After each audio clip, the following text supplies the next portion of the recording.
Hello दोस्तों, जैसा कि हमने पिछले एपिसोड में देखा था कि मास्टर जुआन कौनजी इस दान मीटिंग के अरीना हॉल में आ जाते हैं और वहाँ पे आए हुए जितने भी पार्टिसिपेट किए हुए डिसाइबल होते हैं उन सब का वेलकम करते हैं और इस दान मीटिंग के अल्केमी कॉम्पिटिशन्स के रूल्स के बारे में उन सभी डिसाइबल्स को बताते हैं और अपनी पावर से उस अरीना के बीच में जो लैंप होता है उसे एक्टिवेट कर देते हैं, जिसकी वजह से उस लैंप के अंदर एक पोर्टल अपीयर हो जाता है। जिस पोर्टल को देख करके सारे के सारे डिसाइबल काफ़ी तेज़ी से उड़ते हुए उस पोर्टल के अंदर जाना स्टार्ट कर देते हैं। और मेरे प्यारे दोस्तों, इस एपिसोड को स्टार्ट करने से पहले मैं अपने व्यूवर्स और जिन प्यारे भाइयों ने मेरी पिछली वीडियो पे कमेंट्स किया था, मैं उन सबको तहे दिल से थैंक यू कहना चाहता हूँ। और मेरे प्यारे भाइयों, आप सब भी इसी तरीके से कमेंट कर सकते हैं। मैं आपकी कमेंट का स्क्रीनशॉट लेके अपनी नेक्स्ट वीडियो में उसे ज़रूर शो करूँगा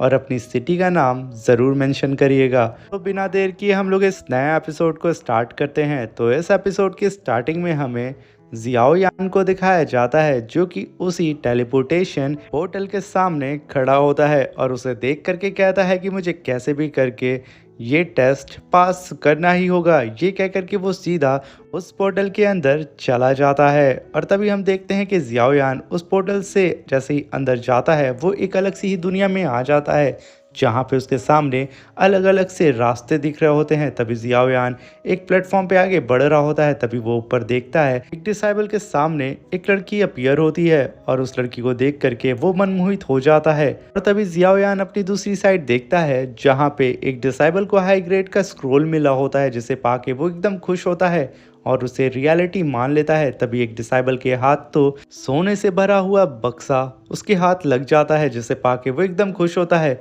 तभी जियाओ यान कहता है कि ये सोल इल्यूजन वाकई में मेरे अंदाजे से भी ज़्यादा पावरफुल है। यहाँ पे कितना रियलिस्टिक मुझे नज़र आ रहा है। खैर, अच्छी बात तो ये है कि मैं इस सोल इल्यूजन में नहीं फंसा हूँ। ये कह करके वो अपने सामने बने हुए उस पोर्टल की ओर काफ़ी तेज़ी से बढ़ने लगता है। वो यहाँ पे यही सोच रहा होता है कि वो अभी इस इल्यूजन में नहीं फंसा है, मगर ये सबसे बड़ी उसकी भूल होती है। तभी जियाओ यान के पीछे से ब्लैक स्मोक आता है और धीरे धीरे करके जियाओ यान को चारों तरफ से घेरना शुरू कर देता है, जिसकी वजह से जियाओ यान को अपने सामने उसके फादर और मास्टर नज़र आ रहे होते हैं। और यहाँ पे जियाओ यान को काफ़ी ज़्यादा चक्कर भी आ रहा होता है। वो अपने आप को संभालने की कोशिश करता है, मगर वो जितनी भी कोशिश करता वो उतना ही इस सोल इल्यूजन में फंसता जाता है। तभी जियाओ यान का सर घूमता है और वो एक अलग सी जगह पे टेलीपोर्ट होकर के पहुंच जाता है। और जब उसकी आंख खुलती है तो वो अपने सामने खुले आसमान को देखता है और तभी वो बड़ी मुश्किल से उठता है और अपने चारों तरफ देखने लगता है। और तभी वो अपने सामने की नदी को देख करके उसे अलग सी फीलिंग आती है और वो कहता है कि ये तो मेरा होम टाउन है, मैं यहाँ कैसे आ गया? मैं तो लास्ट टाइम यहाँ पे तो क्वीन मेडूसा से मिला था। तभी वो जगह पूरी तरीके से बदल जाती है और जियाओ यान के सामने क्वीन मेडूसा और वो खुद को वहाँ पे देख रहा होता है, जहाँ पे जियाओ यान क्वीन मेडूसा से लास्ट टाइम मिला था। और ये देख करके जियाओ यान काफ़ी हैरान बड़ी मुश्किल से खुद को संभालता है। वो फिर से उसी लेक के बीचों बीच में आ जाता है। तभी जियाओ यान की नीचे नज़र पड़ती है जहाँ पे कोई फिशिंग कर रहा होता है। तभी वो अपने लेफ़्ट साइड देखता है जहाँ पे उसके टीचर बैठे होते हैं, जो कि याओ चैन होते हैं। तभी वो जियाओ यान से कहते हैं कि क्या हुआ बच्चे, तुम मुझे देख करके इतना चौंक क्यों रहे हो? हम लोग तो काफ़ी देर से यहाँ पे फिशिंग कर रहे हैं। तभी जियाओ यान अपनी दूसरी साइड देखता है जहाँ पे उसके फादर होते हैं। वो जियाओ यान से कहते हैं कि मेरे बच्चे तुम ठीक तो हो ना? तभी जियाओ यान दौड़ते हुए काफ़ी तेज़ी से अपने फादर के पास जाता है, मगर उसका पैर बोर्ड से टकरा जाता है, जिसकी वजह से जियाओ यान अपने फादर के सामने ही गिर जाता है। तभी उसके फादर बोलते हैं बेटा तुम ठीक तो हो ना, इतनी भी क्या जल्दी है? जिसे सुन करके जियाओ यान कहता है कि फादर, टीचर, आप लोग मेरे सामने हैं, मैं कितने सालों बाद आप लोगों को अपने सामने देख रहा हूँ, आप लोग ठीक तो है ना? तभी उसके फादर बोलते हैं कि बेटा तुम ठीक तो हो ना, आखिर तुम्हें क्या हुआ? तभी मास्टर यालाओ जियाओ यान को एक स्टिक देते हैं और जियाओ यान से कहते हैं कि बच्चे चलो चुपचाप यहाँ पे बहानेबाजी करना बंद करो और हमारे साथ तुम फिशिंग करो, क्योंकि हमें जल्द से जल्द घर भी वापस जाना है। तभी जियाओ यान के फादर कहते हैं कि अगर हमने यहाँ पे मछली नहीं पकड़ी तो हमारा पूरा का पूरा कबीला आज भूखा ही सोएगा और तुम जानते हो अगर बच्चों को खाना नहीं मिलेगा तो वो लोग कभी भी ताकतवर नहीं बन पाएंगे। तभी जियाओयान अपनी फिशिंग स्टिक को उठाता है और पानी में फेंकते हुए कहता है कि मैं इस काम में तो एक्सपर्ट हूँ, मैं चंद मिनटों में कई सारी फिश को पकड़ के दिखाऊंगा। याओयान की बात को सुनकर के टीचर याओ चैन जियाओयान से कहते हैं कि आखिर तुमने फिशिंग करना कब सीख लिया। ये सुनकर के जियाओयान काफ़ी ज़्यादा हैरान होता है, मगर वो इस चीज़ को इग्नोर करके अपने मास्टर और अपने फादर के साथ टाइम स्पेंड कर रहा होता है। तभी जियाओयान खड़े होकर कहता है कि मास्टर फादर, मैंने यहाँ पे एक फ़िश को पकड़ लिया। तभी उसके फादर कहते हैं कि क्या बात है, हम यहाँ कितने देर से फ़िशिंग करने की कोशिश कर रहे हैं मगर हमें तो कोई फ़िश नहीं मिली। तभी वो खड़े हो जाते हैं और मास्टर याओ चैन भी खड़े होकर के जियाओयान की मदद कर रहे होते हैं, क्योंकि जियाओयान उस फिश को अकेले ही उठा नहीं पा रहा होता है। वो लोग यहाँ कितनी भी कोशिश करते हैं मगर उस फिश को वो लोग मिल करके भी उस फिश को बाहर नहीं निकाल पा रहे होते हैं। और तभी उन लोगों के पास काफ़ी तेज़ी से ब्लैक स्मोक बढ़ रहा होता है। तभी वो तीनों मिल करके काफ़ी पावर लगा के उस फिश को बाहर खींच लेते हैं। तभी एक जाइंट सी फिश वहाँ से निकलती है और जियाओयान, याओ चैन और उसके फादर को निगल लेती है। तभी जियाओयान पानी के अंदर गिरने लगता है। तभी उसे याद आता है कि एक फ़िश ने उन लोगों के ऊपर अटैक कर दिया था। और तभी उसे याद आता है कि मुझे अपने मास्टर और फादर को बचाना है। वो नीचे पानी में अपने मास्टर और फादर को ढूंढने लगता है। तभी उसे नज़र आता है कि वो ब्लैक स्मोक जो कि अब रेड में बदल चुका है, वो उसके फादर और मास्टर को निगल चुका है। तभी जियाओयान एक अलग सी जगह पे आ जाता है जहाँ पे उसके फादर ने लास्ट टाइम जंप करके अपनी जान दी थी। ये देख करके जियाओयान एकदम टूट सा जाता है, उसे यहाँ पे तो कुछ भी समझ में नहीं आ रहा होता है। तभी जियाओयान एक और अलग सी जगह टेलीपोर्ट हो जाता है जहाँ पे लूनर जियाओयान को छोड़ करके अपने गू क्लैन के साथ चली गई थी। तभी जियाओयान फिर से टेलीपोर्ट होकर के सीधा हॉल ऑफ सोल के मेंशन में आ जाता है। तभी हॉल ऑफ सोल का मास्टर गुमू जियाओयान को कहता है कि तुम एक नंबर के नकारा हो, तुम आज तक अपने फादर और अपने टीचर को नहीं बचा पाए। ये कह करके वो एक किक जियाओयान को मार देता है, जिसकी वजह से जियाओयान फिर से एक इल्यूजन में चला जाता है जहाँ पे वो हॉल ऑफ सोल का मास्टर जियाओयान से कहता है कि तुम अपने चाहने वालों को हर बार खोते हुए आए हो, तुम जितनी बार भी कोशिश करते हो उन्हें बचाने की, तुम उन्हें मुसीबत में डाल देते हो। तुम्हें तो अपने फादर या अपने मास्टर को भी बचाने की तुम्हारे पास तो हिम्मत भी नहीं थी। तुम्हारी आंखों के सामने मैंने तुम्हारे मास्टर को जान से मार दिया था, तुम मरना सिर्फ डिज़र्व करते हो। ये कह करके वो जियाओयान के ऊपर फिर से अटैक कर देता है, जिसकी वजह से जियाओयान की आंखें बंद होने लगती हैं और उसके चारों तरफ ब्लैक कलर का स्मोक आ जाता है। तभी जियाओयान अपनी आंखें बंद करके कहता है कि शायद ये सच बोल रहा है, मैं आज तक अपनी पूरी की पूरी फैमिली को बचा नहीं पाया, मैं जिससे भी प्यार करता हूँ वो मुझसे दूर चले जाते हैं, शायद मैं यहाँ पे मरना डिज़र्व करता हूँ। ये कह करके वो यहाँ निराश ही हो रहा होता है। तभी क्वीन मेडुसा उसके पास आती है और जियाओयान से कहती है कि जियाओयान, याद है तुम्हें जब मेरी पूरी ट्राइब और मैं मुसीबत में थी तो सिर्फ तुम ही थे जिसने मुझे बचाया था। तभी जियाओयान के पास जूनर आती है और वो उससे कहती है कि जियाओयान, मैं तुम्हारा इंतज़ार कर रही हूँ, तुम ऐसे मुझे छोड़ करके नहीं जा सकते हो। तभी जियाओयान के पीछे से उसके टीचर याओ चैन की आवाज़ कहते हैं कि मुझे फ़क्र है कि मेरे पास इतना होनहार डिसाइबल है।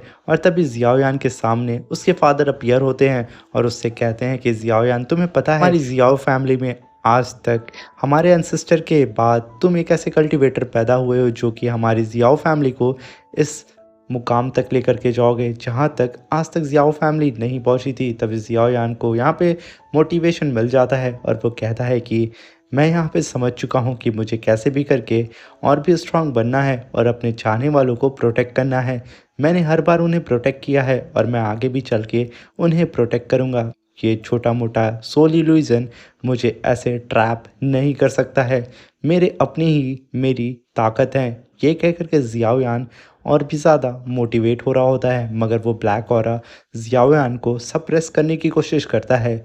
मगर जियाओयान काफ़ी गुस्से में अपनी आँख को फाइनली ओपन करता है जिसमें उसकी हेवनली फ्लेम हमें नज़र आ रही होती है। तभी जियाओयान अपने ऑरा को रिलीज़ करता है जिसकी वजह से जियाओयान इस सोल इल्यूजन को फाइनली तोड़ देता है। तभी जियाओयान वहाँ पे पलटता है और अपने पीछे उसी पोर्टल को देखता है जहाँ पे वो उस पोर्टल के ज़रिए सेकंड लेवल पे जा सकता है। वो काफ़ी तेज़ी से उड़ते हुए सीधा उस पोर्टल के अंदर चला जाता है और कहता है कि फादर, टीचर, आज मैं इस सोल इल्यूज़न की ही वजह से आप लोगों की स्माइल कई सालों बाद देख पाया हूँ।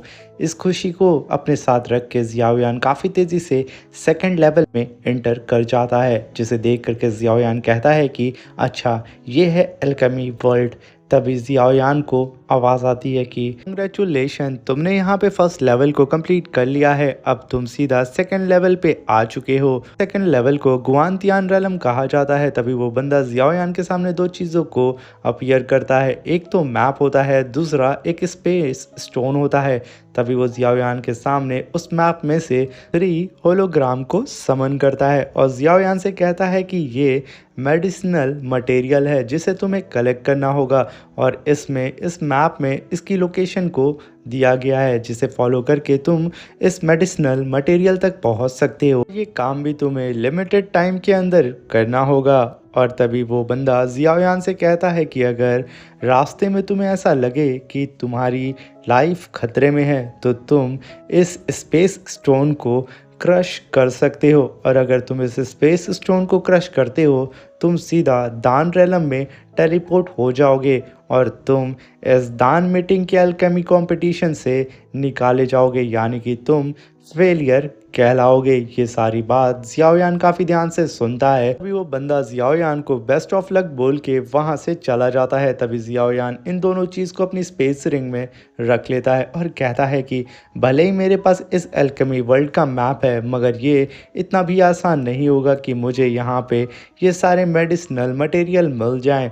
मुझे काफ़ी ज़्यादा ध्यान रखना होगा। ये कहते ही वो काफ़ी तेज़ी से उड़ता हुआ सीधा अपने मैप को फॉलो करता हुआ वान याओ माउंटेन रेंज के पास पहुंच जाता है, जहां पे उसे फर्स्ट मेडिसिनल मटेरियल मिलेगा। तभी ज़ियाओयान को एक नीचे हब दिखता है, जिसे ज़ियाओयान उठा करके कहता है ये तो एक रियल मेडिसिन हब्स है और बल्कि ये थाउजेंड्स ऑफ ईयर पुरानी भी है। इसका नाम ग्लूट है और मैंने अपने टीचर से सुना था कि इन मेडिसिन को ग्रो होने में 100 ईयर्स का टाइम लगता है। तभी ज़ियाओयान उस मेडिसिन को रख के कहता है कि मुझे यहाँ पे अपनी सोल पावर को यूज़ करके ये पता लगाना चाहिए कि क्या पता यहाँ पे और भी कई सारी रेयर मेडिसिन हब्स हों। ये कह करके ज़ियाओयान अपनी सोल पावर को चारों तरफ रिलीज़ करना शुरू कर देता है और तभी वो अपने चारों तरफ की चीज़ों को डिटेल में देखता है और तभी ज़ियाओयान की नज़र इस स्टोन पे पड़ती है और ज़ियाओयान जल्दी से वहाँ पे टेलीपोर्ट होकर के पहुँच जाता है और उसे उठा करके कहता है कि ये तो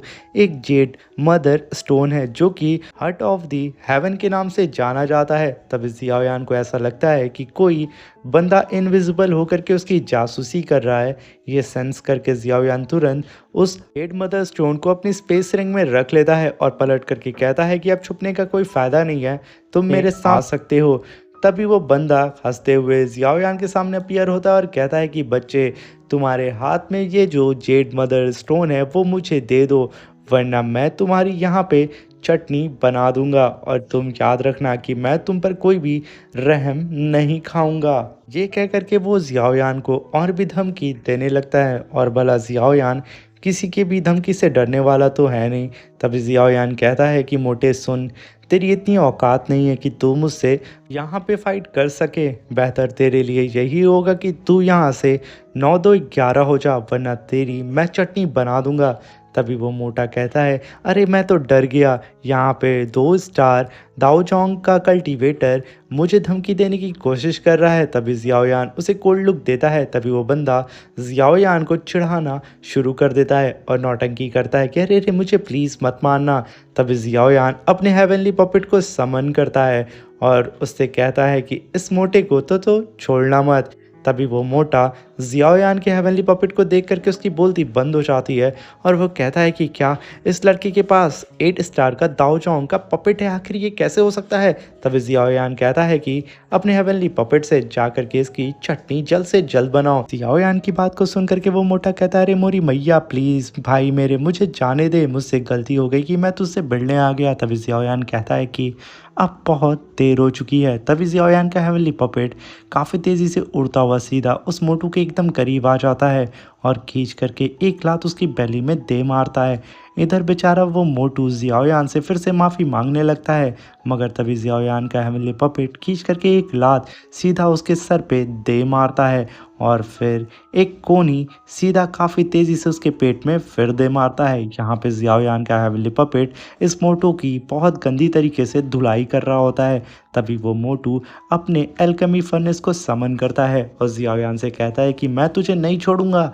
ये कह करके वो अपने एल्केमी फर्नेस से सीधा जियाओयान के हेवनली पपेट के ऊपर अटैक कर देता है। तभी जियाओयान का हेवनली पपेट वहाँ पे लेज़र बीम अटैक से उस अल्केमी फर्नेस को होल्ड करने लगता है और जैसे ही वो जियाओयान का हेवनली पपेट अपनी पावर को बढ़ाता है, उस मोटू के फर्नेस के तो टुकड़े हो जाते हैं और पलक झपकते जियाओयान का हेवनली पपेट खींच करके एक पंच मोटू को दे मारता है, जिसकी वजह से मोटू सीधा ज़मीन में जा करके गिर जाता है। मगर वो गिरते गिरते खुद को संभालता है।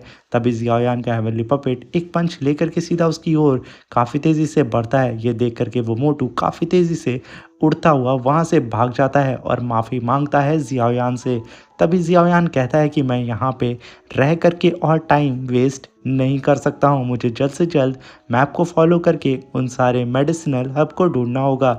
ये कह करके वो वहाँ से चला जाता है। तभी सीन शिफ्ट होता है और हमें शॉन्किंग को दिखाया जाता है, जिसके साथ में सिस्टर चाओ यिंग भी होती है। तभी एल्डर शॉन्किंग अपने नीचे खड़े हुए सारे डिसेबल से कहता है कि इस 10,000 मेडिसिन माउंटेन के अंदर एक मॉन्स्टर रहता है जो कि 8th लेवल का मॉन्स्टर है, जिससे फाइट कर पाना तुम लोगों की बस की बात नहीं है। अगर हम सब लोग इकट्ठा हो जाते हैं और एक अलायंस को बना लेते हैं तो हम लोग मिल करके उस मॉन्स्टर से फाइट कर सकते हैं। तभी वहाँ पे जियाओयान भी आ जाता है और वो एल्डर शॉन्किंग को देख के कहता है कि आखिर ये लोग यहाँ क्या कर रहे हैं। तभी वो उन लोगों की बातों को सुनने लगता है। तभी शॉन्किंग कहता है कि अगर हम लोग सब लोग मिल जाएं तो हम लोग उस 8th लेवल के मॉन्स्टर से फाइट कर सकते हैं और अगर हम लोग एक अलायंस को बना लेंगे तो ये हमारे लिए ही फ़ायदेमंद होगा और हम लोग यहाँ पे सरवाइव भी कर पाएंगे। शिफ्ट होता है और हमें एक टूटे फूटे मेंशन को दिखाया जाता है जहाँ पे दो